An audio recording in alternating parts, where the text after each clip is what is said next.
कैसे हो सब लोग। तो आज हम लोग इलिमिनेशन रिएक्शन पढ़ने जा रहे हैं, मतलब haloalkanes and haloarenes का ही क्लास है ये। तो हम लोग इलिमिनेशन का सेकंड क्लास है ये। तो उससे पहले जो मैंने इलिमिनेशन का आई थिंक वो लेक्चर 7 था, वो उस क्लास को अच्छे से देख लेना जहाँ पे मैंने E2 इलिमिनेशन अच्छे से समझाया था, ठीक है। अगर वो क्लास नहीं देखा तो वो जाओ पहले वो देखो, उसके बाद ये क्लास देखो, नहीं तो ये क्लास कुछ समझ में नहीं आएगा। क्योंकि आज हम लोग स्पेसिफिकली सिर्फ E1 रिएक्शन क्या है वो जानने वाले हैं। ये पूरा सीरीज को समझने के लिए हर एक वीडियो को देखना पड़ेगा, क्योंकि हर एक क्लास मतलब हर एक के साथ रिलेटेड होगा, ठीक है। तो आज का क्लास में हम लोग exclusively what E1 reactions are वो जानने वाले हैं। जिन लोगों को E1 रिएक्शन के बारे में कुछ आइडिया नहीं है, तुम लोगों को ये आज सब आइडिया मिलने वाला है। ये वीडियो तुम लोगों के लिए बहुत ही इंटरेस्टिंग होने वाला है। तो वीडियो को शुरू से लेकर अंत तक पूरा देखना एंड चैनल को सब्सक्राइब नहीं किया तो काइंडली सब्सक्राइब कर लेना, ठीक है। तो हम लोग शुरू करते हैं E1 रिएक्शन।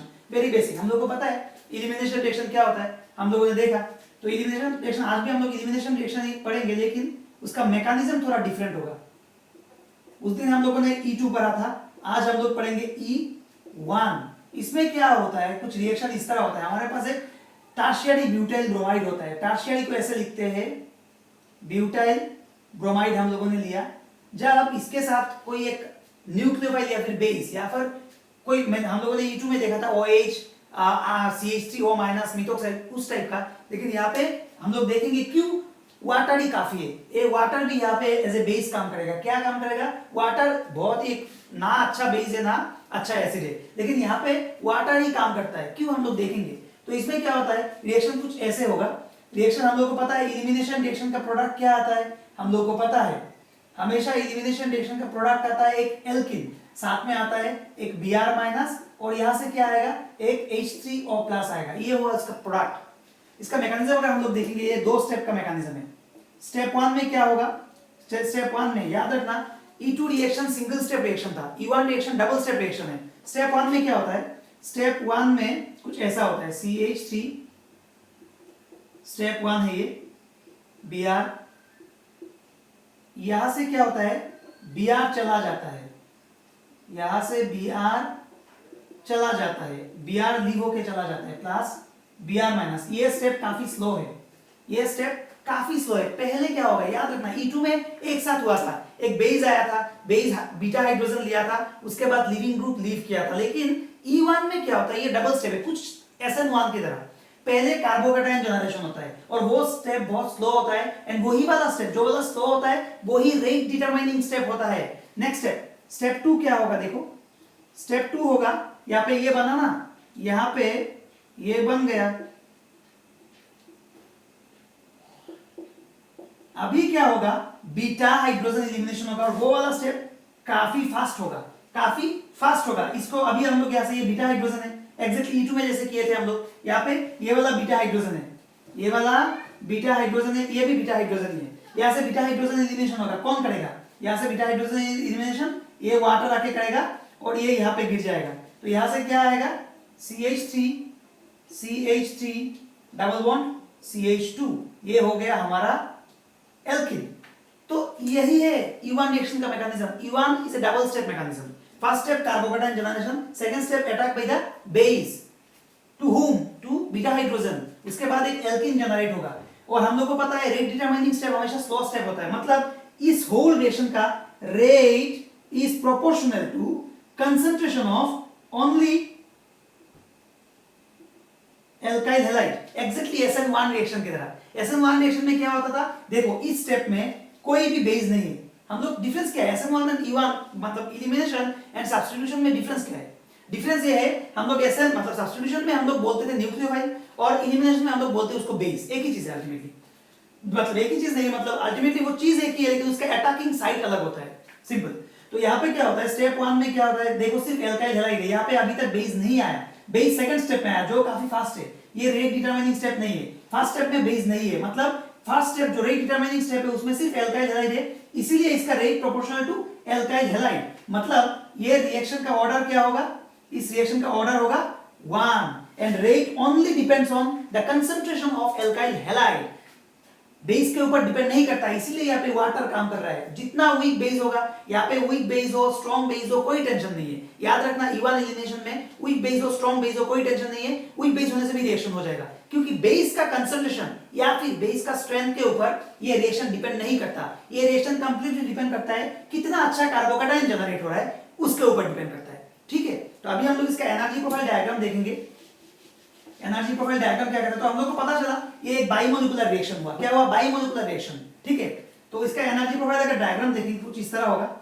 यहाँ पे अगर एनर्जी है, यहाँ पे रिएक्शन प्रोग्रेस है, पकड़ लो, रिएक्शन लिखना है इसको, रिएक्शन प्रोग्रेस और रिएक्शन कोऑर्डिनेट। तो यहाँ पे है हमारा स्टार्टिंग मटेरियल। स्टार्टिंग मटेरियल मतलब एल्काइल हैलाइड, एल्काइल, अच्छा इसको हम लोग लिख ही देते हैं।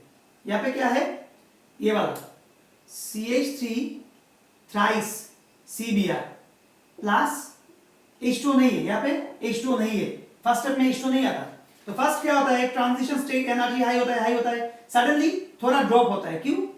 क्योंकि ये वाला यहाँ पे क्या होता है, यहाँ पे कार्बोकैटायन जनरेट हो गया, कार्बोकैटायन जनरेट हुआ, Br माइनस लीव किया।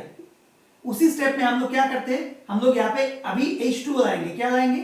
एक बेस लाएंगे, एक बेस। यहाँ पे हम लोगों ने H2 लिया, यहां से क्या होगा, अभी थोड़ा उठेगा, उठने के बाद ही प्रोडक्ट आ जाएगा, ऐसा कुछ। अभी देखो इसका हाइट कम है क्योंकि ये वाला स्टेप फास्ट है ना, ये वाला स्टेप तो काफी फास्ट है, ये वाला स्टेप काफी स्लो है। फास्ट हो गया, देखो कितना स्लो हुआ, उठा, थ्रेशोल्ड उठा, बहुत हाई हुआ, सडनली क्या हुआ, देखो पहले Br छूट के जा रहा है। रिएक्शन में क्या होता है, मैकेनिज्म में क्या होता है, Br छूट के जाता है पहले। तो पहले Br इसके साथ अटैच था, तो Br छूट के जा रहा है, Br जितना छूट के जा रहा है एनर्जी मॉलिक्यूल का बढ़ रहा है। तो Br छूट के जा रहा है, ए स्टेट पे जाके Br पूरा छूट के चला गया, सडनली थोड़ा ड्रॉप हो गया एनर्जी में, सडनली थोड़ा ड्रॉप हुआ, यहाँ पे कार्बोकैटायन जनरेट हुआ, क्योंकि कार्बोकैटायन, ये वाला carbocation to some extent stabilize होता है, इसलिए थोड़ा स्टेबल है ये स्टेट को। यहाँ पे हम लोगों ने एक बेस लाया, उसके बाद ये बेस के साथ ये कार्बोकैटायन रिएक्ट किया। ये वाला बीच में प्लस नहीं है, ठीक है, ये कार्बोकैटायन का प्लस है, ये कार्बोकैटायन का प्लस है, याद रखना, कार्बोकैटायन का प्लस Br माइनस, क्योंकि Br माइनस यहाँ पे छूट के गया। उसके बाद ये H2 के साथ रिएक्ट करके बहुत फास्ट होगा, यहाँ पे क्या आएगा प्रोडक्ट, यहाँ पे आएगा CH3C, ऊपर में CH3 and double bond CH2, ये वाला आ गया हम लोग का प्रोडक्ट एल्कीन। तो याद रखना इसका, ये वाला कुछ, ये दोनों ट्रांजिशन स्टेट, यहाँ पे कुछ एक इंटरमीडिएट स्टेट आता है। तो ये है इसका energy profile diagram. First step में यहाँ पे आके Br छूट गया, Br छूट के ये कार्बोकैटायन जनरेट हुआ, उसके बाद वाटर अटैक किया, सडनली ड्रॉप हुआ, प्रोडक्ट है ये। तो ये हुआ इसका एनर्जी प्रोफाइल डायग्राम। अभी एक और रिएक्शन हम लोग स्टडी करेंगे, बहुत ही सिंपल सा रिएक्शन, देखो मैं दिखाता हूं। पकड़ लो, हमारे पास कुछ ऐसा है, CH3 CH2 C, पकड़ लो CH3, यहाँ पे पकड़ लो Br और इधर पकड़ लो CH3। कुछ नहीं, मैंने इस साइड में CH3 के पहले सेम एग्जांपल है पहले की तरह, यहाँ पे मैंने एक इथाइल ग्रुप डाल दिया, पहले मिथाइल ग्रुप था, यहाँ पे फिर से वाटर दिया, तो प्रोडक्ट क्या आएगा, देखो यहाँ से प्रोडक्ट है टोटल बीटा हाइड्रोजन 2 है, बीटा हाइड्रोजन 2 है। अभी कहां से लोगे, यहाँ से, अगर यहाँ से एक प्रोडक्ट आएगा, यहाँ से एक प्रोडक्ट आएगा, प्रोडक्ट सेम ही आता है, जस्ट मैकेनिज्म डिफरेंट है। E2 मेरा लास्ट क्लास को तुम लोगों को देखना होगा। अगर यहाँ से बीटा हाइड्रोजन जाएगा तो प्रोडक्ट आएगा ये CH double bond C, CH3, अगर यहाँ से हाइड्रोजन जाता है तो प्रोडक्ट होगा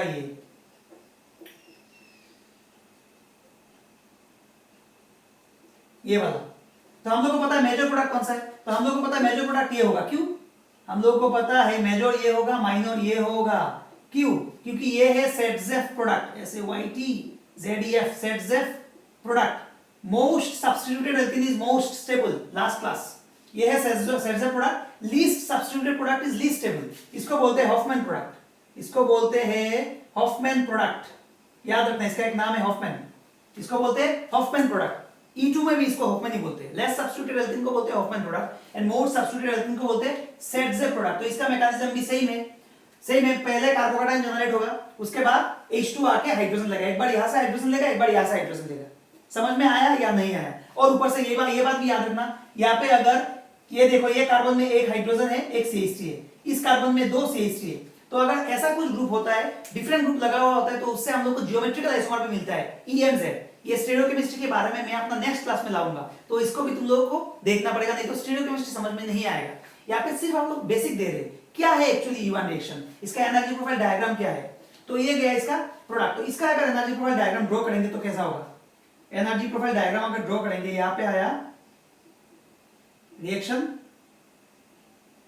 कोऑर्डिनेट, तो यहां पे आया स्टार्टिंग मटेरियल, मतलब ये वाला यहां पे आके ये वाला यहां पे डिसोसिएट हुआ, ये कार्बोकेटायन जनरेट हुआ, यहां पे आ गया कार्बोकेटायन जनरेशन, ये कार्बोकेटायन हुआ, क्या हुआ मतलब ये वाला जनरेट हुआ CH3 CH2 CH3 ट्वाइस, यहाँ पे कार्बोकेटायन जनरेट हुआ ये वाला, और यहाँ पे तो स्टार्टिंग मटेरियल ये था, पकड़ लो ये वाला A है, ये वाला B है, तो A प्लस B नहीं था, यहाँ पे सिर्फ A ही था। उसके बाद यहाँ पे B भी आ गया। उसके बाद यहाँ से हम लोग को पता है प्रोडक्ट आया कुछ ऐसा, प्रोडक्ट आया कुछ ऐसा,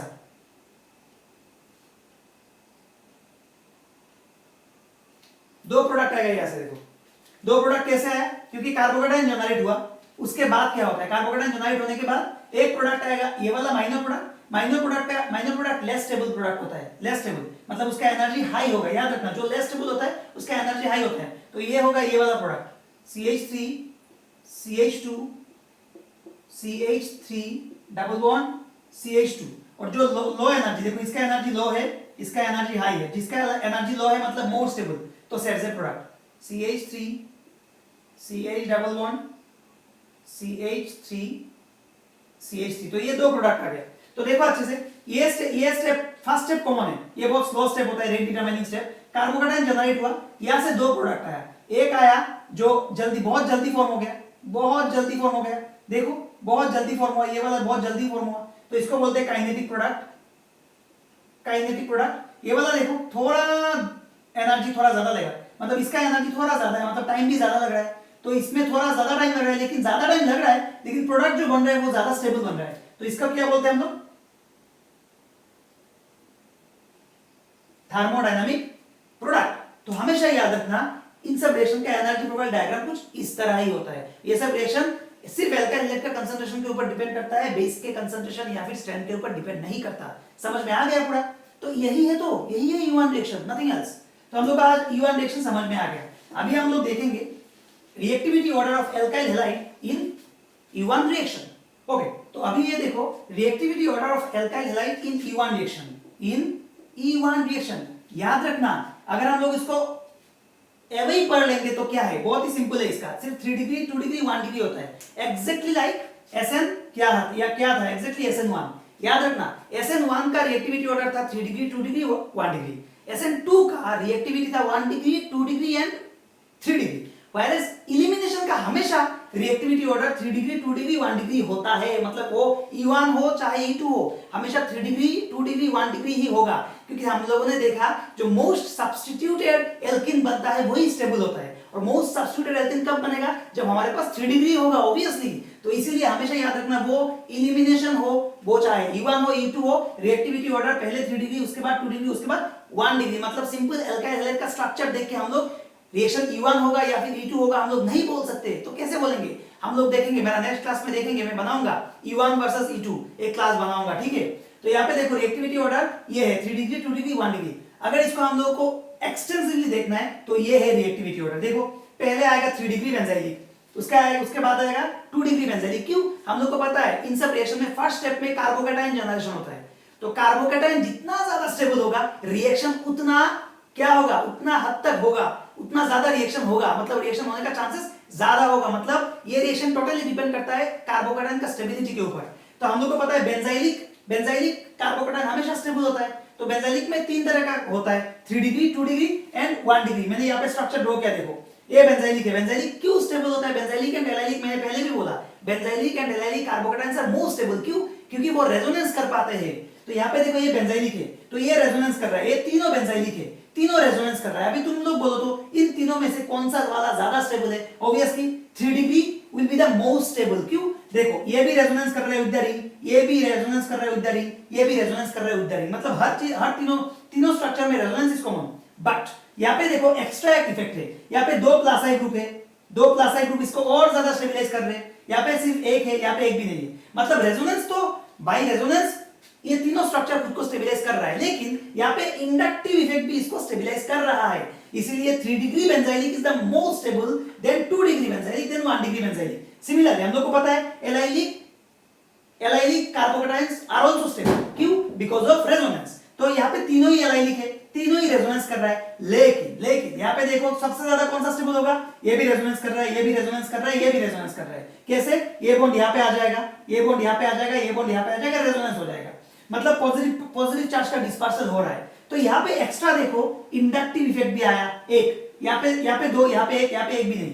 मतलब ये positive charge is stabilized by resonance as well as inductive effect. मतलब क्या है? Out of this three this will be the most stable allylic carbocation structure।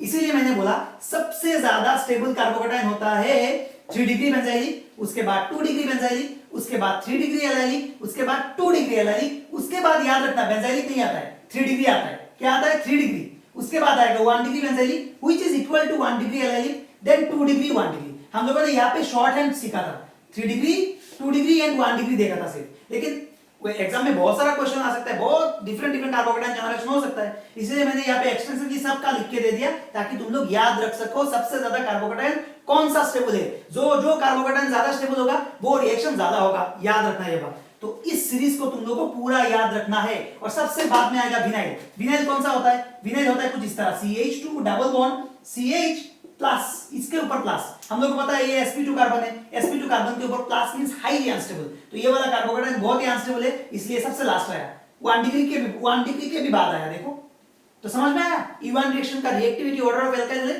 तो यही है। अभी हम लोग एक रिएक्शन देखने जा रहे हैं, याद रखना इसको, भूलना मत। एक रिएक्शन देखो, बहुत ही इंटरेस्टिंग सा रिएक्शन है। तो हम लोग को क्या पता चला? Reactivity order of alkyl is directly proportional to the stability of carbocation. दिमाग में घुसा लो, reactivity order of alkyl halide in E1 reaction is directly proportional to the stability of carbocation. अभी एक रिएक्शन दिखा रहा हूं तुम लोगों को, तुम लोग बोलो इसका प्रोडक्ट क्या होगा। यहाँ पे है एक बेंजीन रिंग, यहाँ पे है CH3, पकड़ लो CH3 और CH3 एक है यहाँ पे। CH3 है क्या? छोड़ो इसको, CH3 छोड़ो। यहाँ पे हम लोग को एक Br लगाना होगा।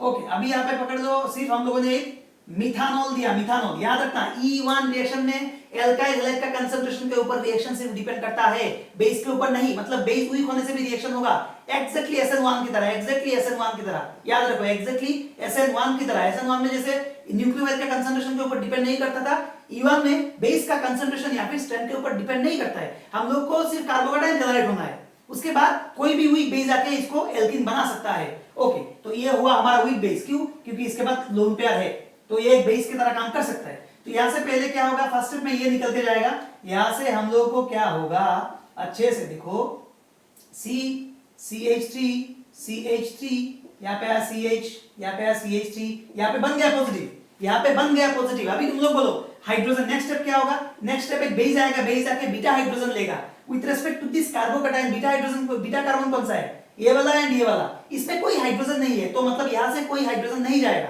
अभी हम लोग के पास कोई चांस नहीं है, यहां से हाइड्रोजन जाना पड़ेगा। मतलब कोई बेस आके इस हाइड्रोजन को लेगा, यहाँ पे डबल बॉन्ड जनरेट होगा। यही है ना? नहीं है, क्योंकि यहाँ पे देखो कार्बोकेटायन स्टेबलाइजेशन होगा through migration of methyl group. यहाँ पे 1,2 मिथाइल शिफ्ट होगा, यहाँ पे 1,2 मिथाइल शिफ्ट होगा। क्यों? 1,2 मिथाइल शिफ्ट होने से यहाँ पे स्टेबल कार्बोकेटायन जनरेट हो रहा है। हम लोगों ने देखा कैसे, देखो ये वाला बेंजीन रिंग रहा, यहाँ पे आएगा C, यहाँ पे CH3, ये गया पॉजिटिव, यहाँ पे आ गया CH, एक CH3 यहाँ पे लग गया और पहले का एक CH3 यहाँ पे था। अभी देखो यहाँ पे क्या होगा? अभी एक बेस आएगा यहाँ पे, बेस कौन है? मिथानॉल लिया हम लोगों ने। ये वाला बीटा हाइड्रोजन है, ये वाला अभी बीटा है, ये वाला क्या है? बीटा है with respect to this carbon. यहाँ पे कोई हाइड्रोजन है क्या? नहीं है, तो कोई चांस नहीं है, इसको ही लेना पड़ेगा। ये बेस आके इसको लेगा, ये बेस आके इसको लेगा, ये आ जाएगा यहाँ पे। तो यहाँ से क्या आएगा हम लोग के पास प्रोडक्ट? देखो यहां से आएगा कुछ इस तरह, ये वाला CH3, एक डबल बॉन्ड, यहाँ पे क्या होगा? CH3, यहाँ पे होगा CH3। कुछ इस तरह प्रोडक्ट आ गया हमारे पास, कुछ इस तरह प्रोडक्ट आ गया। समझ में आया कैसे हुआ ये प्रोडक्ट? क्योंकि यहाँ पे सिर्फ एक ही हाइड्रोजन है, इधर कोई हाइड्रोजन नहीं है, तो ये हुआ हमारा प्रोडक्ट। तो देखो ये क्यों हुआ ना? क्योंकि यहाँ पे कार्बोकेटायन जो था वो बेंजाइलिक कार्बोकेटायन था, इसीलिए ये माइग्रेशन हुआ, नहीं तो नहीं होता। हमेशा माइग्रेशन क्यों होता है? To get more stabilized carbocation structure, इसीलिए तो ये हुआ।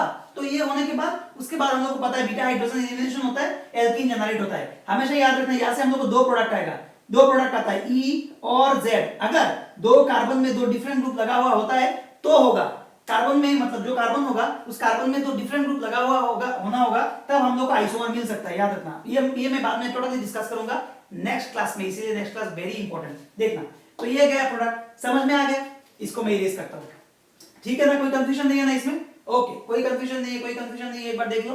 अगर कोई वैलेंसी गड़बड़ हुआ तो ठीक कर लेना, गलती तो हो ही जाता है, कभी कभी हो जाता है, इसलिए मैं देख रहा हूं, लेकिन इतना जल्दी जल्दी में मैं नहीं देख पाऊंगा। तुम लोग देखना, तुम लोग को अभी आता है बहुत सारा चीज। अभी एक और एग्जांपल मैं तुम लोगों को दिखाता हूं, पकड़ लो, हमारे पास कुछ ऐसा है CH2 double bond CH single bond CH single bond CH CH3 and CH3 and CH3 है क्या? हाँ NCH3 लगा दो, NCH3। इसको एक काम करो CH2 CH, ओके फाइन, यहाँ पे एक काम करो, सेम डिफरेंट करता हूं मैं, CH2 CH3, यहाँ पे एक काम करो Br लगा दो, Br या फिर क्लोरीन कुछ भी लगा सकते हो, आयोडीन भी लगा सकते हो। अभी यहाँ पे क्या करेंगे हम लोग, यहाँ पे हम लोग कोई भी एक क्विक बेस डालो। क्विक बेस डालने से फर्स्ट स्टेप क्या होगा, फर्स्ट स्टेप हम लोग को पता है, ये चला जाएगा, ये जाने के बाद क्या होगा देखो, मैं नीचे लिख रहा हूँ, जगह नहीं है यहाँ पे, CH2 double bond CH single bond CH, यहाँ पे क्या आया CH3, 1 2 3 4 5, यहाँ पे 5 बॉन्ड हो गया ना, यहाँ पे हाइड्रोजन नहीं होगा रे, यहाँ पे हाइड्रोजन नहीं होगा। तो अगर हाइड्रोजन काम करते हैं हम लोग इसको हाइड्रोजन डालते हैं, CH3 नहीं, ऐसे ही, क्योंकि स्ट्रक्चर को मुझे इस तरह दिखाना होगा समझाने के लिए। तो ये आ गया CH, ये आ गया C, यहाँ से तो चला गया Br, और यहाँ पे एक आ गया H, और यहाँ पे आ गया CH2 CH3। तो अच्छे से देखो, ये वाला एक 2 डिग्री कार्बोकैटायन है, क्या डिग्री है, 2 डिग्री कार्बोकैटायन है। यहाँ पे क्या है देखो, यहाँ पे अगर पकड़ लो, अभी तुम लोग के हिसाब से यहाँ पे 2 बीटा कार्बन है, अच्छे से देखो, यहाँ पे क्या है, ये CH, ये CH2 होना था, ये CH2 होना था, ये भी CH2 है, समझ में आया? कुछ गलती होने से देखो, आई थिंक कुछ गलती नहीं है, ओके फाइन, हम लोग कंटिन्यू करते हैं। तो यहाँ से यहाँ पे टोटल 2 बीटा है, देखो 2 बीटा हाइड्रोजन है, 2 बीटा हाइड्रोजन है। तो यहाँ पे तुम लोग बोलो ये बीटा से जाएगा या फिर ये बीटा से जाएगा, ये तुम लोग कर सकते हो, जो वाला ज्यादा सब्स्टिट्यूटेड प्रोडक्ट देगा वो वाला ही बीटा जाएगा। लेकिन तुम लोग बोलो तो ये रिएक्शन टोटली डिपेंड करता है कार्बोकैटायन का स्टेबिलिटी के ऊपर, बेस का स्ट्रेंथ के ऊपर डिपेंड नहीं करता है। तो बोलो तो ये कार्बोकैटायन यहाँ पे खत्म हो जाएगा क्या ना, यहाँ पे ये 2 डिग्री है, अगर यहां से हम लोग एक हाइड्रोजन माइग्रेट कराएंगे, हाइड्राइड, तो क्या होगा, यहां से ये हाइड्राइड यहाँ पे आएगा, आने से क्या होगा देखो, आने से कुछ इस तरह होगा, CH प्लस CH, 2 H तो ऑलरेडी एक था, अभी एक और हो गया CH2 CH3। तो अभी क्या होगा देखो, अभी तुम लोग बोलोगे ये करके क्या फायदा हुआ, ये भी तो 2 डिग्री है, तुम लोग बोलोगे ये हाइड्रोजन हम लोगों ने क्यों नहीं किया, यहाँ पे हाइड्रोजन करने से यहाँ पे पॉजिटिव आता, ये भी 2 डिग्री होता। अरे मैंने 2 डिग्री के लिए नहीं किया, मैंने किया क्योंकि ये वाला एलाइलिक है, एलाइलिक ज्यादा स्टेबल होता है, इसीलिए मैंने किया, लाइक एलाइलिक है बोल के इसको मैंने माइग्रेट कराया। लेकिन यहाँ पे क्या माइग्रेशन हुआ, 1 to हाइड्राइड शिफ्ट हुआ। अभी तुम लोग यहां से एक बेस डालो, बहुत ही गंदा सा एक बेस डालो, बेस डालने के बाद क्या होगा, हाइड्रोजन जाएगा, कहां से, बीटा ये वाला से, यहां से हाइड्रोजन जाएगा, यहां से जाएगा क्या ना, यहां से नहीं जाएगा, यहां से हाइड्रोजन जाएगा, कैसे, यहां से अगर हाइड्रोजन जाएगा यहाँ पे डबल बॉन्ड आएगा, and that double bond is resonance, conjugated double bond. अच्छे से देखो, यहां से एक अगर हाइड्रोजन जाता है तो क्या आएगा प्रोडक्ट, यहां से हाइड्रोजन जाने से CH single bond CH double bond CH, उसके बाद single bond CH2 single bond CH3। तो ये देखो, ये कॉन्जुगेटेड डबल बॉन्ड हो गया, कॉन्जुगेटेड डबल बॉन्ड स्ट्रक्चर हो गया। क्यों, बिकॉज ये सेकेंडरी एलाइलिक कार्बोकैटायन जनरेट करना था, इसीलिए ये माइग्रेशन हुआ। तो हमेशा याद रखना, जितना अच्छा कार्बोकैटायन जनरेट होगा उतना अच्छा E1 रिएक्शन होगा, क्योंकि इसका टोटली फर्स्ट स्टेप के ऊपर डिपेंड करता है, उसका रेट सेकंड स्टेप के ऊपर डिपेंड नहीं करता है। मतलब कितना भी गंदा बेस देने से भी ये रिएक्शन होगा, इवन बेस नहीं देने से भी हो जाएगा, कोई भी सॉल्वेंट आके बेस का काम कर लेगा। याद रखना, E1 में कोई भी सॉल्वेंट आके बेस का काम कर सकता है, कोई भी गंदा बेस काम करेगा। तो ये समझ में आया पूरा रिएक्शन, तो यही तो है E1 रिएक्शन। E2 रिएक्शन समझ लिया मेरा प्रीवियस क्लास से, वो देखना जरूर। उसके बाद ये आया, इसमें हम लोगों ने E1 पूरा सीख लिया। तो आज का वीडियो में मैं वही दिखाऊंगा और 2 रिएक्शन दिखाऊंगा, उसके बाद E1 आज का क्लास के लिए खत्म, क्योंकि मैं नेक्स्ट क्लास में लाऊंगा कैसे हम लोग E1 और E2 को अच्छे से समझ सकते हैं विद देयर स्टीरियोकेमिस्ट्री। ठीक है, तो अभी हम लोग एक और रिएक्शन देखेंगे। देखो मैं दिखाता हूं,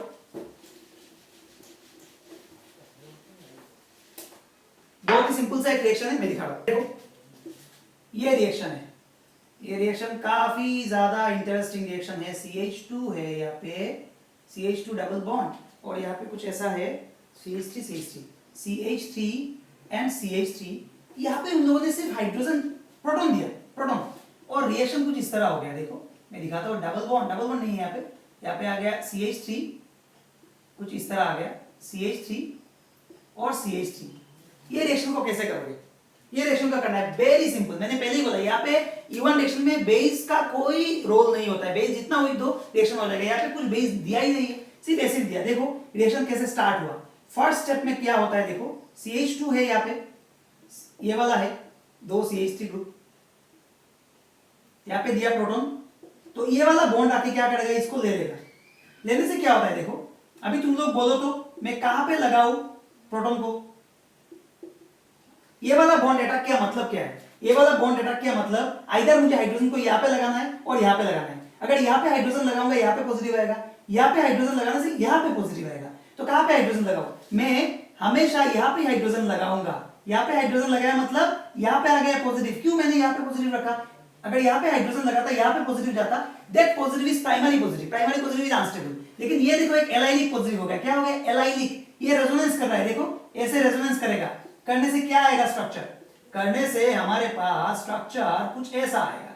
यहाँ पे आ गया पॉजिटिव, देखो यहाँ पे आ गया पॉजिटिव, तो अभी क्या होगा हमारे पास, देखो अभी तुम लोग बोलोगे ये क्या होगा, तो ये था एक टर्शियर, ये क्या था, एक 3 डिग्री एलाइलिक कार्बोकेटाइन, बहुत ही स्टेबल कार्बोकेटाइन था, बहुत ज्यादा स्टेबल 3 डिग्री एलाइलिक। अभी क्या हो गया, ये 2 डिग्री हो गया। अभी तुम लोग बोलोगे ये क्यों कर रहा है, अरे ये तो रेजोनेंस कर रहा है, लेकिन क्यों कर रहा है, क्योंकि उसको पता है, क्योंकि इससे भी ज्यादा एक स्टेबल स्ट्रक्चर उसको मिल जाएगा। कैसे, देखो मैं दिखाता हूं, ये यहाँ पे मिथाइल शिफ्ट होगा, क्या होगा, मिथाइल शिफ्ट, हम लोग को पता है यहाँ पे एक मिथाइल शिफ्ट होगा, एक मिथाइल शिफ्ट होगा। मिथाइल शिफ्ट होने से क्या होगा, देखो ये मिथाइल शिफ्ट होने से यहाँ पे आ जाएगा मिथाइल, और यहाँ पे आ गया CH3, ये आ गया पॉजिटिव, ये आ गया ये।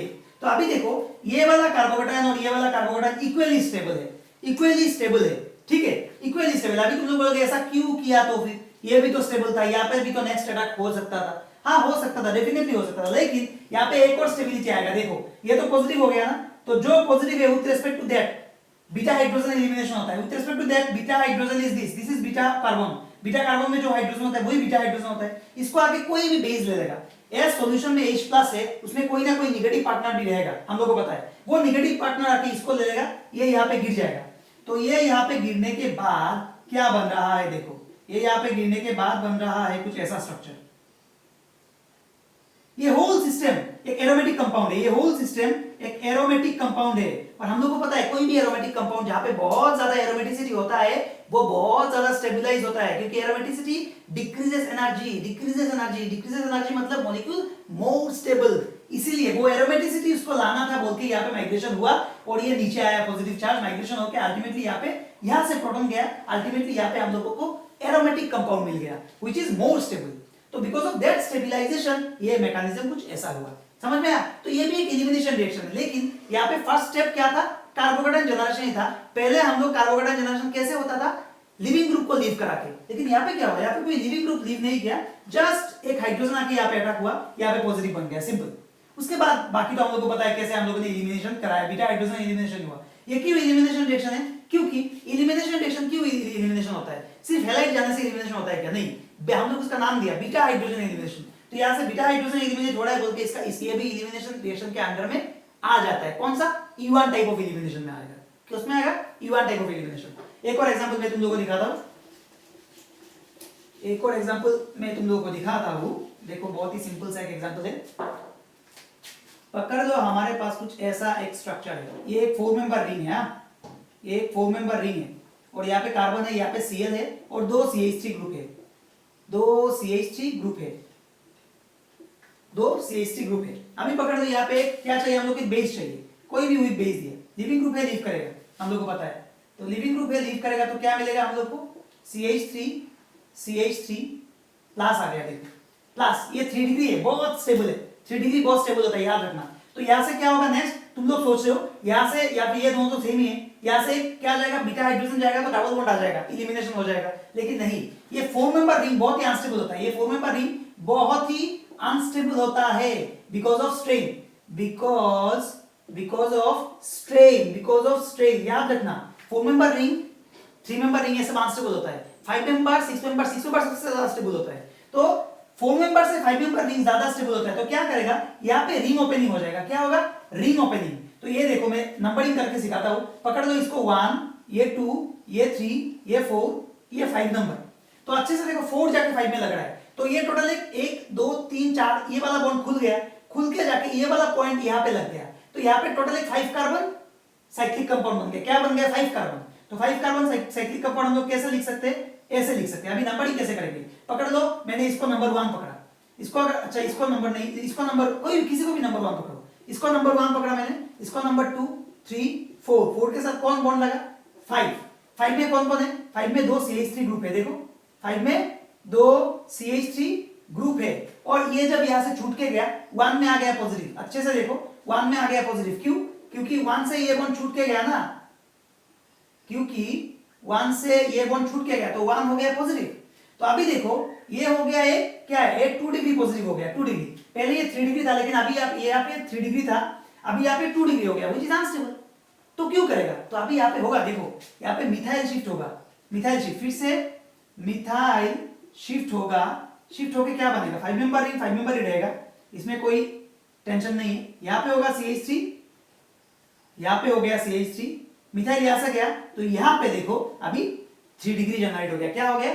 3 डिग्री जनरेट हो गया। अभी यहां से हम लोग को पता है एक बेस है यहाँ पे अल्कोहल, वो बेस आके यहाँ पे है ना, इसका विद रिस्पेक्ट टू दिस ये है beta, with respect to this ये भी बीटा है। यहाँ पे भी हाइड्रोजन है 2 और यहाँ पे है 1 हाइड्रोजन। तो तुम लोग बोलो कौन सा हाइड्रोजन निकालेंगे? जो हाइड्रोजन निकलने से हम लोग को मोर सब्स्टिट्यूटेड सेट से प्रोडक्ट मिलेगा, हॉफमैन नहीं, सेट से प्रोडक्ट मिलेगा वही होगा, क्योंकि यहाँ पे जो बेस है वो बाल्की नहीं है, टेंशन नहीं है हम लोग का। तो यहाँ पे आएगा, ये हाइड्रोजन को लेगा और यहाँ पे डबल बॉन्ड आ जाएगा। तो डबल बॉन्ड आने से क्या होगा? देखो 5 मेंबर रिंग ही रहेगा। एक काम करता हूं मैं, इसको यहाँ पे लिखता हूँ, जगह नहीं है। 5 मेंबर रिंग हो जाएगा, तो 5 मेंबर रिंग CH3, यहाँ पे भी CH3, लेकिन यहाँ पे एक डबल बॉन्ड आ गया। देखो यहाँ पे एक डबल बॉन्ड आ गया, अच्छे से देखो, समझ में आया? यहाँ पे हम लोग को डबल बॉन्ड मिल जाएगा, क्यों? क्योंकि यहाँ से हाइड्रोजन, बीटा हाइड्रोजन एलिमिनेशन हो गया। क्या एलिमिनेशन? बीटा हाइड्रोजन एलिमिनेशन हुआ। और ये सब क्यों हुआ पता चला? तो ये होगा इसका प्रोडक्ट। यहाँ पे 2 स्टेप हम तुम लोग को याद रखना है। फर्स्ट स्टेप लिविंग ग्रुप जाता है, कार्बोकैटायन जनरेट होता है, उसके बाद कार्बोकैटायन स्टेबलाइजेशन होता है, रीअरेंजमेंट कैसे होता है? 4 member ring becomes 5 member ring, उसके बाद मिथाइल माइग्रेशन, उसके बाद बीटा एलिमिनेशन, उसके बाद फाइनल प्रोडक्ट। तो यही है युवान रिएक्शन। समझ में आया? तो आई होप तुम लोग को ये सब समझ में आया होगा। मेरा नेक्स्ट क्लास अगर युवान रिएक्शन तुम लोग को अच्छा लग रहा है, एलिमिनेशन सेशन पूरा अच्छा लग रहा है तुम लोग को, तो मेरा हर एक वीडियो को देखना। और नेक्स्ट वीडियो जो आने वाला है वो बहुत ही इंपॉर्टेंट होने वाला है, क्योंकि उसमें मैं बहुत सारा और चीज डिस्कस करने वाला हूँ, E1 और E2 को कंपेयर करने वाला हूँ, तब जाके और अच्छा लगेगा तुम लोग को। ठीक है, एक और लास्ट चीज मैं दिखाने वाला हूँ, solvent effect. Solvent effect in E1 तुम लोग को पता है कैसे E2 में सॉल्वेंट इफेक्ट करता है? हम लोग को पता है E1 में क्या होता है। E1 में याद रखना, इन पोलर एप्रोटिक सॉल्वेंट, उसका जो रेट होता है वो घटता है। इन पोलर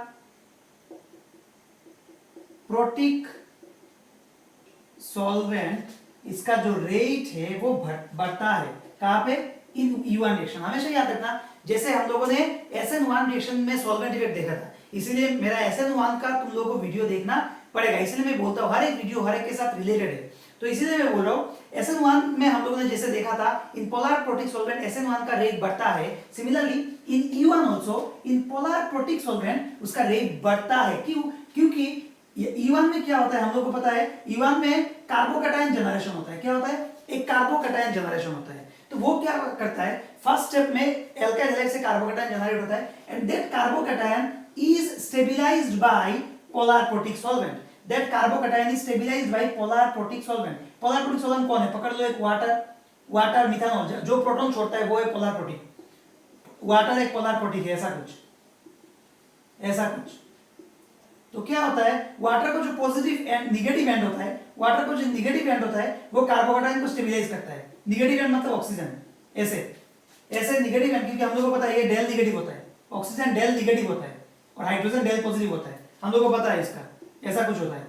तो वो निगेटिव एंड इस पॉजिटिव को कार्बोकैटायन को स्टेबलाइज करके रखता है। इसलिए कार्बोकैटायन सोचता है ठीक है, मैं अगर टूट जाऊंगा मुझे कोई स्टेबलाइज करने वाला वहां पे मौजूद है। कौन मौजूद है? Solvent molecules, polar protein. Virus polar aprotic solvent क्या करता है, ऐसे कार्बोकेटाइन को स्टेबलाइज नहीं कर पाता, इसीलिए in E one reaction polar protic solvent में ये कार्बोकेटाइन ज्यादा स्टेबलाइज होता है। ऐसा नहीं कि पोलर एप्रोटिक बिल्कुल नहीं कर पाता है, लेकिन पोलर प्रोटिक ज्यादा स्टेबलाइज कर पाता है। किसको? कार्बोकेटाइन को। इसीलिए हमेशा याद रखना E1 एंड SN1 रिएक्शन में रेट हमेशा इंक्रीज करता है in polar protic solvent, whereas in polar protic solvent E2 का रेट हमेशा घटता है।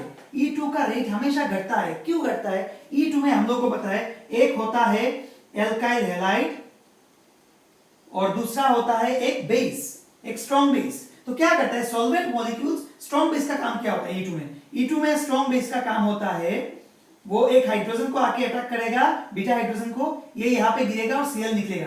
ये कब करेगा? जब ये फ्री होगा तब ना। लेकिन अगर पोलर प्रोटिक सॉल्वेंट होता है तो वो OH माइनस को, जो पोलर प्रोटिक सॉल्वेंट का पॉजिटिव एंड होता है, हमको पता है पोलर प्रोटिक सॉल्वेंट में दो डाइपोल होता है, मतलब डाइपोल होता है। डाइपोल मतलब एक पॉजिटिव एंड एक नेगेटिव एंड। तो उसका जो पॉजिटिव एंड होगा, वो पॉजिटिव एंड मतलब सॉल्वेंट का जो पॉजिटिव एंड होगा, वो पॉजिटिव एंड उस नेगेटिव चार्ज को ऐसे एनकैप्सुलेट कर लेगा। मतलब अभी वो नेगेटिव चार्ज इतना अवेलेबल नहीं है, फ्री नहीं है। अगर फ्री नहीं है तो जाके वो कैसे अटैक करेगा? और अगर वो अटैक नहीं करेगा, ये रिएक्शन नहीं होगा, क्योंकि हम लोगों को पता है E2 reaction both alkyl halide and base के कंसंट्रेशन के ऊपर डिपेंड करता है। इसीलिए ये अवेलेबल होना पड़ेगा इसको अटैक करने के लिए। लेकिन इन पोलर प्रोटिक सॉल्वेंट ये अवेलेबल नहीं रह पाता, इसीलिए in polar protic solvent E2 reaction का रेट बहुत कम हो जाता है। Whereas in E1 reaction in polar protic solvent rate बढ़ जाता है। क्यों? क्योंकि वहां पे बेस का कोई रोल नहीं होता है। बेस होता है लेकिन बेस हम लोग रेट डिटरमिनिंग स्टेप में बेस नहीं आता है, इसलिए हम लोग बेस का इफेक्ट नहीं कैलकुलेट करते, सिर्फ कैलकुलेट करते हैं जो कार्बोकेटाइन जनरेट होता है, वो कार्बोकेटाइन ज्यादा स्टेबलाइज होता है इन पोलर प्रोटिक सॉल्वेंट। इसीलिए in polar protic solvent E1 का रेट बढ़ जाता है एंड E2 का रेट घट जाता है। समझ में आया? होप तुम लोगों को ये सब समझ में आया होगा। अगर समझ में तभी आएगा जब तुम लोग पूरा सीरीज का वीडियो देखोगे। अगर समझ में आया है, अच्छा लगा है, तो let me know in the comment section. And बहुत ही अच्छा लगा है तो तुम लोग अपने फ्रेंड लोगों के साथ ये वीडियो शेयर कर सकते हो। ठीक है, तो मिलते हैं नेक्स्ट वीडियो में। आज के लिए बस इतना ही। Thank you.